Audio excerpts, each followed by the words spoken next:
Hello my dear students. जी हाँ, आज हम बात करेंगे, जैसे कि मैंने आपसे वादा किया था लास्ट वीडियो में जब मैंने आपको उर्दू पेपर समझाया था। आज हम बात करेंगे साइंस पेपर की। बहुत ही इम्पोर्टेंट है ये। सबसे पहली बात, साइंस पेपर जो है इसमें 3 सीरीज़ जैसे कि आप जानते हैं, सीरीज़ ए, सीरीज़ बी और सीरीज़ सी। जैसे कि ये आप देख सकते हैं, ये सीरीज़ ए है और इसके जो मैक्सिमम मार्क्स हैं वो 80 है, यानी 20 मार्क्स इंटरनल होंगे जिसमें प्रैक्टिकल के भी मार्क्स होंगे।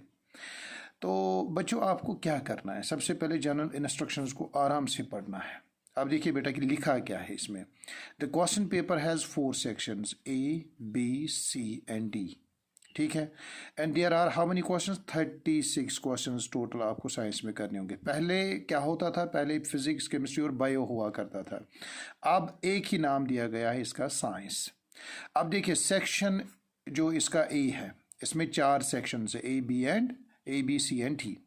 सेक्शन ए में क्वेश्चन नंबर 1 से लेकर क्वेश्चन नंबर 20 तक होंगे, यानी टोटल कितने क्वेश्चन होंगे? यस, 20 क्वेश्चन होंगे। अच्छा जी, दूसरी बात, जितने भी क्वेश्चंस, ये 20 क्वेश्चंस होंगे, इनमें क्या होगा? एमसीक्यू होगा, मल्टीपल चॉइस क्वेश्चन होंगे, इसमें very short answer type questions होंगे, या एक और नई चीज़ जो आपको पता है कि असर्जन एंड रीज़न टाइप क्वेश्चंस होंगे। इस पर भी हम बात करेंगे। उसके बाद सेक्शन बी में क्वेश्चन नंबर 21 से लेकर 26 तक होंगे। ठीक है ना, 21 से लेकर 26 तक जो है, these are the short answer type questions. इसमें 2-2 मार्क्स के होंगे, याद रखना, 2 मार्क्स के, जबकि अभी मैंने कहा वो 1 मार्क के होंगे, 20 क्वेश्चन जो है। अब आप देखिए सेक्शन सी में क्या है। सेक्शन सी में बेटा क्वेश्चन नंबर 27 से लेकर 33 तक, इसमें 3 मार्क्स का क्वेश्चन होगा, 3 मार्क्स का, ये भी याद रखना है आपको। नेक्स्ट जो है सेक्शन डी, जो फाइनल राउंड है, उसमें 34 से लेकर यानी कि टोटल 3 क्वेश्चन होंगे। ये लॉन्ग आंसर टाइप होगा, इसमें 5 मार्क्स के नहीं। लॉन्ग आंसर फिजिक्स में 1 होगा, केमिस्ट्री में 1 होगा और बायो में 1 होगा। यहाँ पे ये भी लिखा है there is no overall choice, बल्कि इंटरनल चॉइस होगी, यानी देयर यू विल फाइंड कि कुछ क्वेश्चंस ऐसे होंगे जिसमें चॉइस आपको ज़रूर मिलेगी। ठीक है बेटा, ख़ास तौर पर लॉन्ग टाइप्स में। अब हम बात करेंगे पहले एक और चीज़, इसमें इंस्ट्रक्शंस में लिखा है कि अगर कहीं पे आपको डायग्राम बनानी होगी, फिगर बनानी होगी, तो वो प्रॉपरली नीट डायग्राम बनानी होगी। ठीक है। अब हम सेक्शन ए पर पहले बात करते हैं। सेक्शन ए में है मल्टीपल चॉइस क्वेश्चंस भी हैं इसमें, या 1 लाइनर क्वेश्चंस भी है। अब पहला क्वेश्चन पहले बात करते हैं। देखो क्या लिखा है, ये फिजिक्स से है। The image formed by a concave mirror is virtual, इस पर ज़रा ध्यान देना, erect and larger then in the size of the object. What is the position of an object? एक तो पोजिशन आपको बतानी है, and why the image is formed, और इमेज कहाँ पे बनेगी। तो पहले इस क्वेश्चन को हम देखते हैं ये क्या है। ठीक है बेटा, तो क्वेश्चन ये है कि हमारे पास एक कनकेव मिरर है, मान लो दिस इज़ कनकेव मिरर। ठीक है, जैसे कि आपने बनाया होगा 1000 बार। अब ये प्रिंसिपल एक्सिस है, ये आप जानते हैं, पोल ऑफ द मिरर है, ये फोकस है, मान लो ये सेंटर ऑफ द कर्वेचर है। आपने 6 केसेस इसमें पढ़े हैं कि when the object is at infinity what is the image formed? Yes, focus पे। When the object is beyond C what is the image formed? Between C and F. And when the object is at C, image is formed also at सी।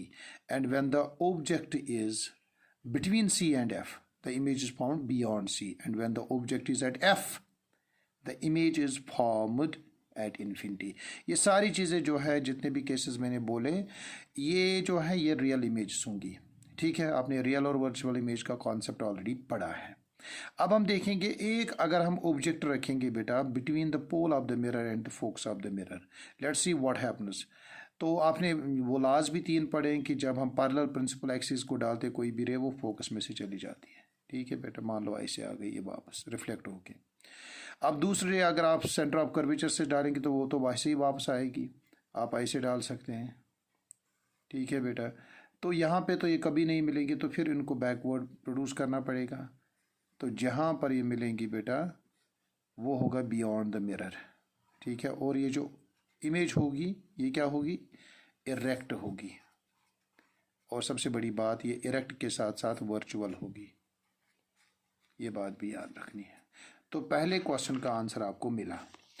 क्या है बेटा? आपको बताना what is the position of the object. Position कहाँ पे? Beyond the mirror. And where the image is from beyond the mirror, और ये क्या किस किस्म की इमेज होगी? यस माय डियर स्टूडेंट्स, ये वर्चुअल होगी। ठीक है, what's the position of an object? Object कहाँ पे रखना है?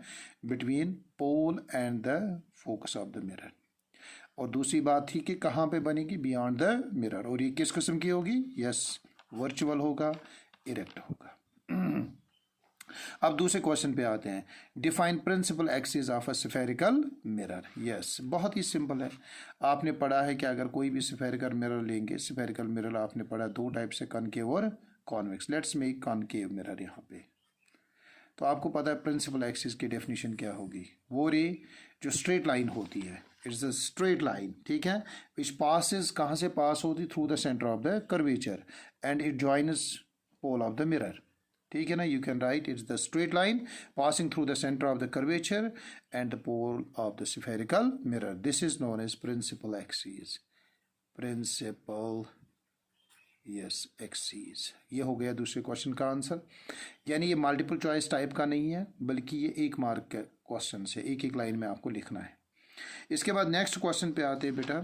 थर्ड क्वेश्चन जो है, दो क्वेश्चंस हो गए। Third question, when light goes from one transparent medium to another, the direction of propagation of light change। ये आप जानते हैं। This phenomenon is called refraction. देखो बेटा, इनका ख्याल रखना। कभी कभी कोई क्वेश्चन अब आएगा नेक्स्ट, आप देखेंगे 2 मार्क का क्वेश्चन हो सकता है, what is the refraction of light. वो इस इधर ही आंसर है, what is the cause of the. अब इसका काज क्या होगा? रिफ्रैक्शन का काज आपको बताना है, यानी काज ऑफ रिफ्रैक्शन। बहुत ही सिंपल है बेटा। काज ऑफ रिफ्रैक्शन आपको पता है कि जो लाइट जो है ना, इसकी जो स्पीड है, it is different in different media. वो light travels with different speeds in different media. आपको लिखना है लाइट ट्रैवल्स, शाबाश, विद डिफरेंट, एक लाइन में लिखना है ये सारा, स्पीड्स इन डिफरेंट मीडिया। ये इसका आंसर हो गया। यानी लाइट की स्पीड जो है ना, वो डिफरेंट मीडिया में डिफरेंट होती है। सॉलिड में अलग है, लिक्विड में अलग है, और गैसेस में अलग है। ये हो गए 3 क्वेश्चन बेटा। इसका और दिया जो हमने पहले ही पढ़ा था, कभी कभी कोई क्वेश्चन जो होगा ना, वो और का और भी आएगा। जैसे ये है, convex lens is also called a converging lens. Why? आपको पता है कॉन्वेक्स लेंस, आपने देखा होगा कॉन्वेक्स लेंस, अगर हम डबल कॉन्वेक्स लेंस ऐसे बनाते हैं, आपको पता है क्या होता है? देखो क्या लिख, convex lens is also called है। अगर ये प्रिंसिपल एक्सिस है, ये हम पैरेलल डालेंगे कुछ रेज, आपको पता आफ्टर कन्वर्ज, आपको पता है कि रिफ्रैक्शन के बाद यहाँ एक जगह पर मिलते हैं, इसको हम बोलते हैं कन्वर्ज होना। तो दैट्स वाई हम कह सकते हैं कि when the rays of light coming parallel to the principal axis, after refraction what happens? Through the lens they pass through the point called the focus. इसको हम फोकस फिर बोलते हैं। Since it converges and all the rays at one point, हम सारी lines जो है ना, वो कन्वर्ज होके एक ही पॉइंट पे फिर यहाँ पे जमा हो जाती है, कन्वर्ज हो। That's why convex lens is also known as बेटा कन्वर्जिंग लेंस, बिकॉज आपके समझ में आ गया कि the rays which are parallel to the principal axis after refraction, they actually meet at one point and that is focus, they converge at one point है, तो इसलिए इसको बोलते हैं कन्वर्जिंग लेंस। आप दो में से एक कर सकते हैं। नेक्स्ट क्वेश्चन, क्वेश्चन नंबर 4 पे आते हैं। Formation of a rainbow is an example of. आपने पढ़ा है रेनबो, जैसे आपने देखा है कि जो कौसिक कज़ा होती है, रेनबो जो होती है, वो वाटर ड्रॉपलेट्स जो होते हैं ना, वो एक्ट एज प्रिज्म की तरह काम करते हैं। तो प्रिज्म में आपने पढ़ा है बेटा कि जब रे ऑफ लाइट आती है, वो रिफ्रैक्ट होके ऐसे ही डिस्पर्स हो जाती है डिफरेंट कंपोनेंट्स में। तो ये कौन सा कॉन्सेप्ट है बेटा? Yes, part C is the correct answer. In dispersion of light इसका आंसर आएगा। बस इतना ही करना, ये मल्टीपल चॉइस है। नेक्स्ट क्वेश्चन है, give the quantitative definition of electric current. Yes my dear students, आपने इलेक्ट्रिक करंट के बारे में पढ़ा है। इलेक्ट्रिक करंट जो होता है, आपको पता है, flow of charges through the conductor, ये आपने पढ़ा है। आप करंट ऐसे आई दिखाते हैं और चार्ज को स्मॉल क्यू या कैपिटल क्यू ऐसे दिखाते हैं। This the quantitative relationship of this definition of electric current. तो क्या लिखेंगे आप जब आप एग्जाम में लिखेंगे इसके डेफिनेशन? आप लिखेंगे rate of flow of charge through the cross section of the conductor. That's I is current, Q is charge, T is time. ठीक है ना? जब भी नीचे टाइम होता है, इसका मतलब होता है रेट ऑफ, ठीक है, rate of flow of charge through the cross section of the conductor. ये इसकी डेफिनेशन एक लाइन में लिखनी है आपको। नेक्स्ट क्वेश्चन है बेटा question number 6, right a balanced chemical equation for a reaction. देखो अब केमिस्ट्री पोर्शन, अभी तक ये फिजिक्स पोर्शन था, अब आएगा केमिस्ट्री पोर्शन। देखो बेटा केमिस्ट्री पोर्शन में लिखा है पहला क्वेश्चन, यहाँ फिर से मैं आपको दिखा रहा हूँ। Right a balanced chemical equation आपको लिखनी है। एक तो केमिकल इक्वेशन आपको पता है कि दो किस्म की होती है, स्केलेटल होती है और बैलेंस्ड केमिकल होती है, जिसको हम सिंपली बोलते हैं chemical equation. For a reaction involving the displacement of hydrogen from sulphuric acid by zinc, यानी आपको क्या लिखना है, जैसे जिंक के लिए सिंबल है Zn, ये सॉलिड होता है बेटा, प्लस सल्फ्यूरिक एसिड यानी H2SO4 एक्वस डाइल्यूट फॉर्म में होगा ये। अच्छा आपको पता है कि ये जो जिंक है it is more reactive than hydrogen, ये इसको डिस्प्लेस करेगा, तो वहाँ पे बनेगा क्या, जिंक सल्फेट बनेगा, जिंक सल्फेट एक्वस, प्लस बाहर क्या आएगा बेटा, हाइड्रोजन गैस H2। तो इसकी बैलेंस आप कैसे करेंगे, आप देखेंगे कि यहाँ पे जिंक एक है, यहाँ पे भी एक है, सल्फर एक है, सल्फर एक है, ऑक्सीजन यहाँ से 4 है, ये 4 है, H2 है और H2 है, इट्स ऑलरेडी बैलेंस्ड। तो ये इसका आंसर है, ये आपको लिखना है। नेक्स्ट क्वेश्चन है बेटा क्वेश्चन नंबर 7 पे आते हैं अब। When calcium carbonate is heated it gives calcium oxide and carbon dioxide. ये रिएक्शन भी यहाँ पे दिखाई है, आप देख सकते हैं। यानी कैल्शियम कार्बोनेट जब इसको हम हीट करते हैं बेटा, हीट करेंगे तो वहाँ से आएगा कैल्शियम ऑक्साइड प्लस यानी quicklime plus carbon dioxide gas बाहर आएगा। अब क्वेश्चन क्या है, क्वेश्चन है this reaction is an example of, is it combination and no not at all, decomposition reaction है ये। क्यों, आपको पता है सिंगल कंपाउंड जो है ना, when it breaks down into simpler components, तो हम इसको बोलते हैं डीकम्पोजिशन रिएक्शन। तो इसका आंसर क्या आएगा बेटा, डीकम्पोजिशन रिएक्शन। आपने ये सारा पढ़ा है, डीकम्पोजिशन रिएक्शन, तो इसका आंसर आएगा बी पार्ट। आपको 20 क्वेश्चन करने जो 1 मार्क वाले हैं। आगे बढ़ते हैं, अभी केमिस्ट्री पोर्शन चल रहा है। अब देखिए question number 8, homologous series is a family of organic compounds having the same functional group and their adjacent members differ by CH2 unit। ये भी डेफिनेशन आ गई। पहले देखो अब नया तरीका क्या है पेपर बनाने, डेफिनेशन उधर से ही देते हैं। हो सकता है नेक्स्ट आगे जाके क्वेश्चन होगा व्हाट आर होमोलॉगस या what is a homologous series. इसके बाद अब क्वेश्चन क्या है, गिव द फार्मूले, ये प्लूरल है, formulae of first 3 homologues of carboxylic acid. Very important question. देखो कार्बोक्सिलिक एसिड आपने ये पढ़ा है, कार्बोक्सिलिक एसिड्स, आपको पता है इनकी फार्मूला क्या है, आपने पढ़ा है CnH2n+1 COOH। यहाँ पर n का वैल्यू 0 से हम स्टार्ट करते हैं क्योंकि C यहाँ पे ऑलरेडी फंक्शनल ग्रुप में है। तो पहला मेंबर बनता है इसका HCOOH, इसको हम बोलते हैं मिथेनोइक एसिड, ठीक है। दूसरा मेंबर क्या बनेगा, CH3COH, इथेनोइक एसिड। तीसरा अब क्या बनेगा, आपको n का वैल्यू 2 देना है। जब आप इसमें n का वैल्यू 2 देंगे you will get C2 H2 × 2 + 1, ठीक है ना, यानी C2 2 2 4 + 1 गो C2H5 और साथ में क्या आएगा COOH, ठीक है ना, C2H5 COOH। ये क्या होगा बेटा, 3 कार्बन इसमें, तो प्रोपेनोइक एसिड, प्रोपेनोइक एसिड।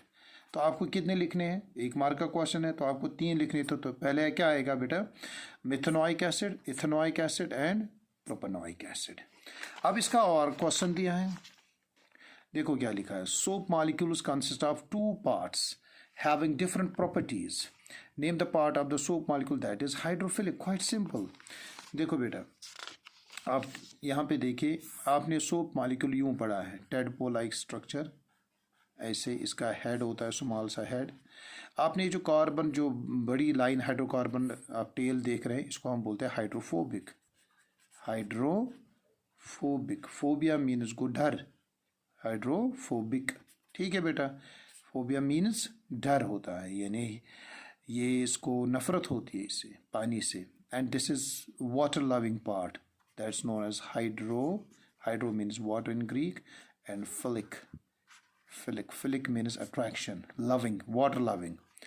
तो क्वेश्चन क्या है बेटा, आपको बताना है name the part of the soap molecule that is hydrophilic, तो that is ionic part, that is ionic part. तो आप इसका आंसर लिखेंगे the ionic part of the soap है। आयोनिक पार्ट मीन्स जो चार्जड होता है। जैसे सोप की एक मिसाल हम लेते हैं C17H35 COONA, सोडियम स्टीरेट हम इसको बोलते हैं। तो इसमें जो है COONA यहाँ से जो पार्ट आता है this is known as hydrophilic, ठीक है ना। तो क्वेश्चन इसका आंसर क्या आएगा, आयोनिक पार्ट, या आप इसको बोलते हैं polar part, polar part, polar part. आप वहाँ पे आंसर में ये दिखा भी सकते हैं। अब हम नेक्स्ट क्वेश्चन पे आते हैं। नेक्स्ट क्वेश्चन जो है बेटा question number 9, during electrolytic refining of zinc, जब जिंक की इलेक्ट्रोलाइटिक रिफाइनिंग होती है, यानी जब इसकी in the presence of electric current जब इसकी रिफाइनिंग होती है, साफ होता है, इट गेट्स, ये क्या होता है, डिपॉजिट ऑन कैथोड, एक पार्ट है इसका ये, deposit on anode, deposit on both cathode and anode, remains in the solution. आपको पता है जिंक जो है वो पॉजिटिवली चार्जड होता है। आपको पता है पॉजिटिव चार्ज जो है वो किसकी ओर दौड़ेगा, कैथोड की ओर। Cathode is the negatively charged electrode है। तो जिंक इज द पॉजिटिवली, जब ये निकलेगा ये लूज करेगा इलेक्ट्रॉन, तो इसका जब इलेक्ट्रोलाइटिक रिफाइनिंग, तो इसका आंसर आएगा बेटा डिपॉजिट ऑन कैथोड, सिंपल है।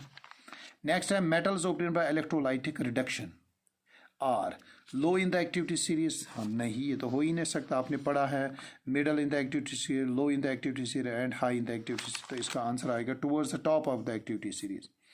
जो भी इलेक्ट्रोलाइटिक रिफाइनिंग जिनकी होती है ना बेटा, उनका जो है इलेक्ट्रोलाइटिक रिफाइनिंग जो भी होती है वो होती है उन मेटल्स की जिनकी एक्टिविटी सीरीज में जो सबसे ऊपर होते हैं। जैसे आपको पता है सोडियम सबसे ऊपर है, सोडियम है, पोटेशियम है, ठीक है ना, सोडियम पोटेशियम। इसके अलावा आप याद रख सकते हैं सोडियम के सिंबल क्या है Na, पोटेशियम के आप लिख सकते हैं K एंड सो ऑन।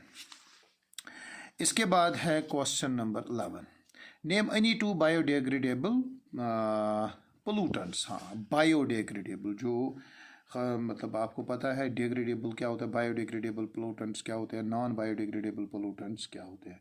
इसमें आप दो ही लिख सकते हैं, दो आप लिख सकते हैं, फूड वेस्ट से इसमें आ सकता है, फूड वेस्ट जितने भी वो बायोडिग्रेडेबल है, या पेपर वेस्ट से, पेपर वेस्ट से आप लिख सकते हैं। इसके अलावा बेटा आप लिख सकते हैं या ह्यूमन वेस्ट है, वो भी बायोडिग्रेडेबल है, ह्यूमन वेस्ट, ठीक है। या इवन जो घास वास जो ग्रीन पत्ते वत्ते हैं, ग्रीन वेस्ट भी इसमें आ सकता है, और भी बहुत सारी चीज़ें आ सकती हैं। आपको दो ही लिखने, क्वाइट सिंपल है। ज्योग्राफी भी में आपने पढ़ा है। नेक्स्ट क्वेश्चन है 12, name the plant hormone that inhibits growth, यानी ग्रोथ इनहिबिटर कौन है, आपने पढ़ा है। ग्रोथ प्रमोटर्स भी होते हैं, ग्रोथ इनहिबिटर आपने पढ़ा ABA, एब्सिसिक एसिड। तो इसका आंसर आएगा एब्सिसिक एसिड, ठीक है, एब्सिसिक एसिड आएगा इसका answer. This is growth inhibitor, ये ग्रोथ को रोकता है। Next question is question number 13। अब हम इसकी बात करते हैं। क्वेश्चन नंबर 13 है, name the substance which on treatment with chlorine yields bleaching powder. हाँ, ये केमिस्ट्री से ताल्लुक़ रखता है क्वेश्चन।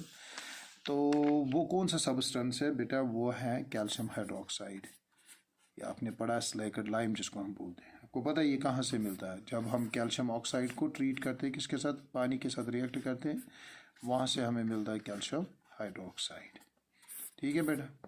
तो आंसर आएगा कैल्शियम हाइड्रोक्साइड। नेक्स्ट क्वेश्चन है बेटा, अब देखो, अब है ये 20 तक हमें एक एक मार्क के क्वेश्चन हैं। अब ये नई चीज़ है, फ्रॉम क्वेश्चन नंबर जो है ना 14 to 16, 14, 15 ये 3 क्वेश्चन आते हैं, 2 स्टेटमेंट्स। इसमें एक फिजिक्स का होगा, एक केमिस्ट्री का होगा, एक बायो का आ सकता है। इसमें असर्शन ए आता है और रीजन आता है, are given, select the correct answer to these questions from the codes A B C and D। ये बहुत सारे बच्चों को समझ में नहीं आता है, इसलिए इसको गौर से देखना। देखो ए पार्ट क्या लिखा, both A and R are true and R is the correct explanation. जब आप पढ़ेंगे तो उसमें आपको पता है ये 4 ऑप्शंस दिए हैं, both A and R are true but R is not the correct answer, या A is true but R is false, A is false but R is true। अब पहला जो है 14th क्वेश्चन का जो पहला assertion है वो है, if any food item containing oil or fat is left for a long time it develops a bad taste and bad smell। आपको ये पता है, आपने रेंसिडिटी का कॉन्सेप्ट पढ़ा है फर्स्ट चैप्टर में, इन chemical reactions and chemical equations में आखिरी टॉपिक जो था ना उसमें आपने ये पढ़ा रेंसिडिटी। तो अगर हम देखेंगे ए इज़ द करेक्ट, ठीक है। अब दूसरा जो रीज़न इसने दिया, food items goes under decomposition to produce gases that results, ये इसका जो रीज़न है I don't think it's correct. तो इसका रीज़न जो है ना वो आपको पता है, ऑक्सीडाइजिंग एजेंट्स, वहाँ पे ऑक्सीडेशन होती है food item, that is known as actually rancidity. जो वर्ड आपने पढ़ा है ना रेंसिडिटी, इसको हम बोलते हैं एरियल ऑक्सीडेशन है, एरियल ऑक्सीडेशन उन फूड्स का जिनमें फैट्स और ऑयल होता है। तो इसका आंसर क्या आएगा बेटा? यस, पहला तो असर्शन तो सही है but reason is not correct, तो हम लिख सकते हैं A is true but R is false, तो इसका आंसर आएगा सी पार्ट, ठीक है। ज़रा आप 15th क्वेश्चन देखिए, विदाउट वेरिएशंस, ये बायो से है, एवोल्यूशन इज इम्पॉसिबल, ठीक है, विदाउट वेरिएशंस ये तो ठीक है। All useful variations are transmitted to the next generation, ये सही नहीं है, क्योंकि समटाइम्स जो स्मॉल वेरिएशंस होती है ना, या जेनेटिक डिसऑर्डर्स होते हैं which are not we can say useful और ऑल्सो इनहेरिटेड, तो इसकी भी ये एक्सप्लेनेशन सही नहीं है। तो इसका आंसर भी क्या आएगा? C part, A is true, इसका आंसर लिखना आपको C part, A is true but R is false. जब आंसर लिखोगे ऐसे लिखोगे सी, उसमें लिखोगे ए इज ट्रू बट इसके एक्सप्लेनेशन सही नहीं है, बट आर जो है इज फॉल्स। क्लियर? अब हम 16th क्वेश्चन पे आएंगे। Autotrophs are also called as transducers, ये बात याद रखना, autotrophs are also called transducers, ये सही है, क्योंकि ऑटोट्रॉप्स मीन्स बेटा प्रोड्यूसर्स, आपने ये नाम सुना होगा, प्रोड्यूसर्स, ठीक है। These are also known as transducers. You know why? Actually, what they do, they are able to change radiant energy, light energy जो होती है ना, उसको change कर दें into chemical form में, उनको हम बोलते हैं producers। या तो ये सही है, autotrophs are also called transducers. They actually, शाबाश, they are able to change radiant energy or you can call it light energy into chemical form, तो ये सही है। अब रीज़न क्या दिया? दे change one form of energy into another, हाँ this is correct, यानी ए और दोनों सही है, तो इसका आंसर क्या आएगा? Both A and R are true and R is the correct explanation of the assertion, तो इसका आंसर आएगा A part. Is it clear? तो यहाँ तक हो गए क्वेश्चंस, कितने? 16 क्वेश्चंस हो गए। अब एक फिजिक्स से एक बड़ा सा क्वेश्चन आ रहा है, इसके 4 मार्क्स हैं, इन्हें 4 पार्ट्स होंगे, एक एक मार्क होगा। ये आपने पढ़ा है, बुक पे भी है ये बेटा, during kicking wire experiment when a current carrying conductor is placed in a magnetic, वो आप देखना, बुक खोलना, वहाँ पे एक एक्सपेरिमेंट दिखाया गया है, हॉर्सशू शेप्ड मैग्नेट है, उसमें एक वायर रखा गया है, तो उसी को हम बोलते हैं किकिंग वायर एक्सपेरिमेंट है। The force acting on a current carrying conductor is due to the interaction between the magnetic field due to current carrying conductor and the external magnetic field in which the conductor is placed. Now the question is, the current carrying conductor in a magnetic field experience force only, कब? हाँ बेटा, when it place parallel to the magnetic field, no that's wrong, वो तो नहीं होगा, क्योंकि उसमें तो वो जीरो बनेगा। When it is placed in a direction, इसका आंसर होगा when it's placed outside the magnetic field, या आप उधर चेक करना, ठीक है। नेक्स्ट जो है, अब अगर हम इसको एक्सप्लेन करने बैठेंगे तो वीडियो बहुत लंबा बनेगा फिर। The force acting on a conductor placed in a magnetic field is proportional to the current flowing through the conductor, yes, इसका आंसर ये होगा।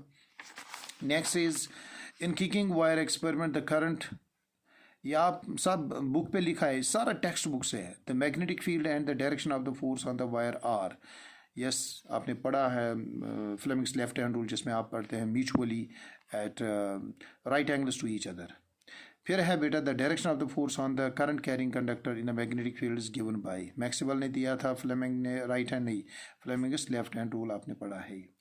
उसके बाद है, which among the following works on the principle of kicking wire experiment, yes पढ़ा है, that is electric motor, उसमें ये काम आता है। इस तरह से हो गए कितने क्वेश्चन? 17 क्वेश्चन। अब है 18th क्वेश्चन, इसके भी 4 मार्क्स हैं, ये केमिस्ट्री पोर्शन से है बेटा, ये मल्टीपल चॉइस टाइप का क्वेश्चन है।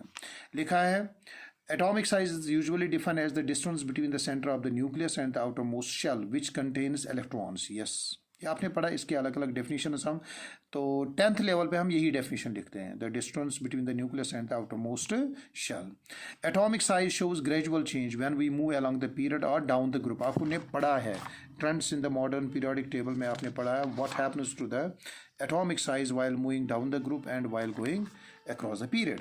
अब क्वेश्चन है बेटा, on moving from left to right in a period of the periodic table, याद रखो atomic number of elements increases with the increase in the atomic number along the period atomic size। देखो बेटा क्या लिखा है, आपने अगर कोई भी पीरियड आप लेंगे, मतलब आपने एलिमेंट्स के बारे में पढ़ा है, आप सेकंड पीरियड ले ले या थर्ड पीरियड ले ले, तो उसमें आपने पढ़ा है कि एटॉमिक नंबर जो है ना वो इंक्रीज होता है एक एक करके। मसलन अगर हम लेंगे फर्स्ट 10, जो देखो हाइड्रोजन को और हीलियम को छोड़िए आप, अगर आप लिथियम लेंगे, बेरिलियम लेंगे, बोरान लेंगे, कार्बन लेंगे, नाइट्रोजन आएगा फिर, और ऑक्सीजन आएगा, फ्लोरीन आएगा, और आपने पढ़ा है कि उनके वंडर वॉल्स फॉर ये एटॉमिक रेडियस होता है, जो नोबल गैसेस होता है उनकी ओर मत देखिए आप, फिलहाल आप ये लीजिए। देखिए इसका एटॉमिक नंबर 3 है, इसका 4 है, इसका 5 है, इसका 6, 7, 8 और 9, यानी एटॉमिक नंबर इंक्रीजेस जब हम फ्रॉम लेफ्ट टू राइट चले जाते हैं। Atomic number of the elements वही लिखा है increase with the increase in atomic number along the period atomic size. क्या ये इंक्रीज होगा डिक्रीज होगा, फर्स्ट इंक्रीज देन डिक्रीज, ये आपको पता ही डिक्रीज होगा। क्यों? आपने पढ़ा है कि अगर शेल सेम रहती है, मतलब इसकी 2 शेल्स है बेटा, 1 और 2, इसकी भी 2 है बेटा, मगर साइज छोटा बनता जाएगा। क्यों? क्योंकि आपको पता है इफेक्टिव न्यूक्लियर चार्ज, आपने ये पढ़ा है, क्योंकि जो न्यूक्लियस है ना उसमें प्रोटॉन्स की क्वांटिटी जो है ना वो बढ़ जाती है। मतलब बोरान को वहाँ पे कितने होंगे, कार्बन को कितने होंगे 6 प्रोटॉन, और बोरान को 5 ही है, जबकि नाइट्रोजन को 7 है, यानी पॉजिटिव चार्ज बढ़ रहा है, और आउटर मोस्ट शेल में इलेक्ट्रॉन्स जो हैं वो भी बढ़ रहे हैं, तो उनका अट्रैक्शन ज़्यादा होता है, तो उसकी और वजह से क्या होता है, ये जो साइज़ है छोटा होता जा रहा है। तो वी कैन, ये भी एक एक्सप्लेनेशन चाहता है, लेकिन इतना टाइम नहीं है। आपको याद रखना, while moving from left to right यानी across the period atomic size always decrease because of the effective nuclear charge, तो इसका आंसर आएगा decrease. On moving down the group, atomic size आपको पता है, ऑन मूविंग अगर पहला ग्रुप आप लेंगे, लिथियम है, सोडियम है, पोटेशियम है, रुबीडियम है, सीजियम है और फ्रांसियम है। आप चेक करिए फर्स्ट ग्रुप है, इस फर्स्ट ग्रुप में अगर आप एटॉमिक नंबर्स की बात करेंगे, आपको पता है लिथियम का तो 3 है, अभी आपने देखा, इसका तो 11 है, इसका तो 19 है, एंड सो ऑन, ये बढ़ता रहेगा। वो मैजिक नंबर आपको मैंने सिखाया है 288, 18, 18, 32, उस हिसाब से ये बढ़ता है, यानी आपको ऐड करते रहना है। खैर, तो जब एटॉमिक नंबर बढ़ेगा तो शेल्स भी बढ़ेंगे। यहाँ पे भी शेल्स जो है ना, यहाँ पे एटॉमिक नंबर जो है ना एक एक करके बढ़ता है, आप चेक करिए, यहाँ पे वैसा नहीं है, ये बात याद रखना, यहाँ पे वैसा, मगर यहाँ पे शेल सेम रहती है, यहाँ पे सिर्फ एटॉमिक नंबर बढ़ता है, यहाँ पे शेल्स बढ़ रही है। मतलब लिथियम की 2 शेल्स है, सोडियम की 3 है, पोटेशियम की 4 है, रुबीडियम की 5 होगी, इसकी 6 और इसकी 7। अब देखिए अगर ये न्यूक्लियस है, 1 शेल, 2 शेल, 3, 4, 5, अब देखिए जिसकी 5 होगी उसका साइज बड़ा होगा ना, because what is atomic size? The distance between the nucleus, center of the nucleus to the outermost shell। तो हम क्या लिखेंगे, इसका आंसर आएगा increases while going down the group atomic size increases। Next question है, which property or properties among the following shows a regular variation in on moving down the group or along a period। देखो बेटा atomic size आपको पता है, अगर हम देखेंगे while moving across the period it decreases but while going down the group it increases, मगर इसमें वो जिसको हम बोलते हैं ना रेगुलर वेरिएशन नहीं आती है। Valency while going down the it remains same, तो ये भी नहीं आएगा। Metallic character is the correct answer, ठीक है ना, इसमें रेगुलर वेरिएशन आती है, या रेगुलर वेरिएशन कॉन्सेप्ट आपको सीखना पड़ेगा, तो आप इंशाल्लाह नेक्स्ट वीडियो में आपको मैं सिखाता हूँ रेगुलर वेरिएशन क्या है, फिलहाल आप ये याद रखें। नेक्स्ट है बेटा question, which element among the following has the highest atomic radius, इनमें से एटॉमिक रेडियस किसका हाईएस्ट है, ये भी बहुत इंपॉर्टेंट है। एटॉमिक रेडियस या जो अभी आपने पढ़ा एटॉमिक क्या नाम है इसका, साइज भी हम इसको बोलते हैं। इसमें बेटा सोडियम है, मैग्नीशियम है, ठीक है, पोटेशियम है, और क्या है कैल्शियम। अब आप चेक करिए, सोडियम तो आपको पता है किस पीरियड से ताल्लुक़ रखता है, सोडियम आपको पता है किस पीरियड से ताल्लुक़ रखता है, सेकंड पीरियड से। मैग्नीशियम जो है, या ग्रुप की बात फर्स्ट ग्रुप में, ये मैग्नीशियम दूसरे ग्रुप में है। ये जो अगर आप देखेंगे, चेक करेंगे आप देखिए यहाँ पे मैंने आपको अभी दिखाया था पोटेशियम यहाँ पे है, ठीक है ना, और इसी के सीध में आपको जो आएगा कैल्शियम आएगा। अब इसका एटॉमिक नंबर है 11 यानी 281, इसका है 12 यानी 2 8 शाबाश 2, इसका है 19 2 8 8 और 1। अब देखिए इसकी 4 शेल्स आ गई। अब आप कहेंगे सर कैल्शियम की भी तो 4, इसका 20 है, 2 8 8 और 2, ठीक है। लेकिन आपको पता है इसी के सीध में ये जो है ये थर्ड पीरियड में आते हैं, फोर्थ पीरियड में आते हैं, फोर्थ पीरियड में आते हैं। लेकिन while moving across the period you know what happens, atomic size जो है ना वो डिक्रीज होता है। तो ज़्यादा एटॉमिक साइज बड़ा किसका होगा बेटा, पोटेशियम का, एज कम्पेयर टू कैल्शियम, ठीक है। तो इसका आंसर आएगा बेटा पोटेशियम। अब इसके बाद है which among the following gives the correct increasing order of the atomic radius, very important question. OFN, ये मैंने 12 आपको कहा कि फान याद रखना, FON, ठीक है। अगर आप सेकंड पीरियड में देखेंगे उसमें आपको कौन कौन से एलिमेंट्स आते थे, अगर आप चेक करेंगे, ये देखिए FON, ठीक है।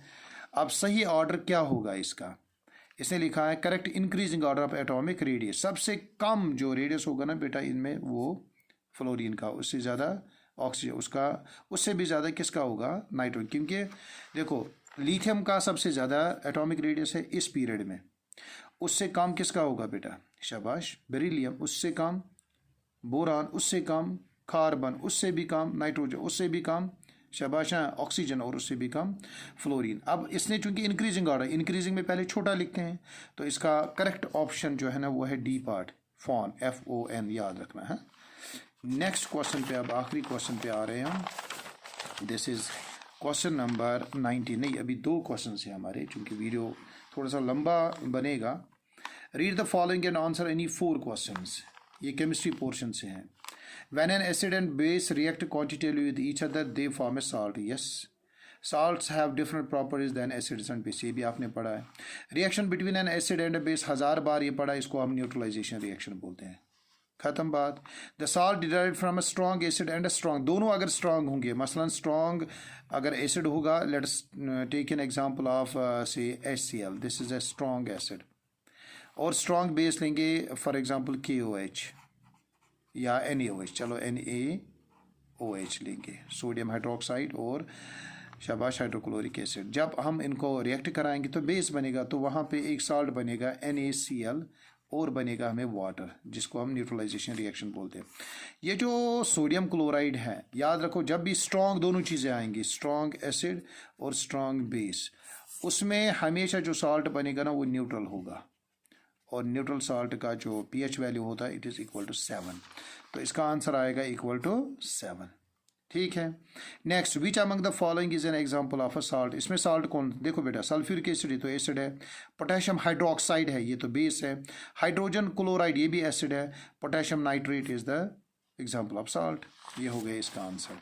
Next, which salt among the following is used in fire extinguishers, fire extinguishers में कौन सा साल्ट इस्तेमाल होता है, ये भी आपने पढ़ा है, sodium bicarbonate is the answer, NaHCO3 sodium bicarbonate या सोडियम हाइड्रोजन कार्बोनेट। फिर है the solution of salt is having the pH value less than 7, जिसका होगा तो उसमें हमेशा एसिड होगा strong. The salt has been derived from the weak acid and weak, ना गलत, स्ट्रॉन्ग एसिड एंड स्ट्रॉन्ग ना, वो तो न्यूट्रल है, ए वीक एसिड एंड नहीं, strong acid and weak base is the correct answer. इसके बाद अब 20th क्वेश्चन है, आखिरी क्वेश्चन, यानी फर्स्ट 20 क्वेश्चन तक हर एक को एक मार्क होगा, या बायो से है। Natural resources form the very base of entire life on this planet. Continuous increase in human population and unending desire of man has resulted into decreasing demand for natural resources. अब देखिए इसमें क्या है, which among the following is the most rapidly dwindling natural resource, यानी सबसे कम जो हो रहा है ना dwindling natural resource कौन है, वो तो पता है बेटा, वो तो फॉरेस्ट्स है, नो डाउट वाटर भी, लेकिन फॉरेस्ट सबसे ज़्यादा कम हो रहा है, डिमिनिश हो रहा है। नेक्स्ट पार्ट, ये तो सिंपल ज्योग्राफी टाइप की क्वेश्चन है। Which statement या statements from the following correctly describe the concept of sustainable development? देखो planned growth with minimum damage to the, ये तो सही आंसर है। Growth irrespective of the extent of damage का नहीं, ये गलत है। Stopping all development work to conserve the environment, नहीं ये भी गलत है। ग्रोथ दैट इज एक्सेप्टेबल, ये सही है। तो इसका आंसर आएगा जिसमें फर्स्ट और आई वी पार्ट होगा, दैट इज बी पार्ट।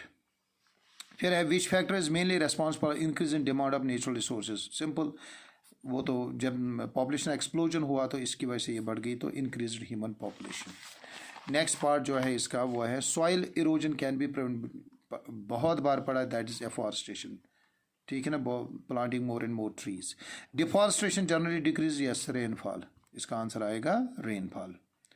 ठीक है बेटा, यहाँ तक हो गया क्वेश्चन नंबर 1 से लेकर क्वेश्चन नंबर 20, इन सब का जो मैंने ऑलरेडी कहा एक मार्क है, यानी 20 मार्क्स आपको मिल गए यहाँ तक। इंशाल्लाह नेक्स्ट वीडियो में हम बात करेंगे सेक्शन बी, सेक्शन सी और सेक्शन डी की।